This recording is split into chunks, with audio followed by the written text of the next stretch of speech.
Certainly want to welcome the homeschool families who are visiting our parish today. It's good to see all of you again. It's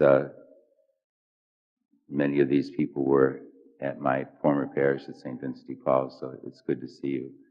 I'm so sorry that I have two funerals this morning to celebrate, so I won't be able to spend any time with you this morning, but I'm so glad you're here to pray the Mass.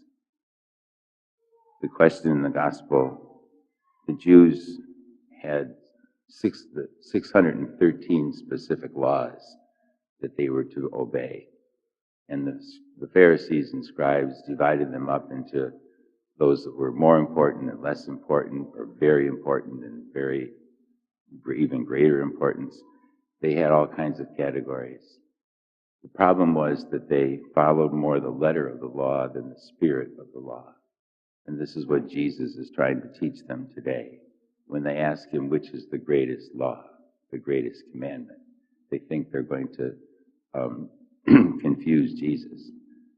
But instead, he quotes from the Old Testament and says that there's only two. Love your God with all your heart, soul, mind, and strength, and love your neighbor as yourself.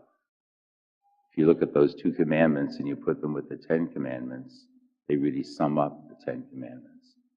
And love of God and love of neighbor is so important. We too grew up in an age, we who are older, when there were a lot of more specific laws we had to obey in the church. You might remember, the older people, that you were afraid to brush your teeth before coming to Mass because you might swallow a drop of water and then wouldn't be able to receive communion, remember? Those were very specific things. And the church has changed a lot of that. But the church at the same time has emphasized living the great commandment, to love God above all things and your neighbor as yourself. It's in that way that we will be judged. And so in the season of Lent, we try to follow that commandment more fully. Our baptism calls us to just do this, love God above all things and our neighbor as ourselves. And Jesus says this is a great understanding, and this scribe is not far from the kingdom of God because he understands it.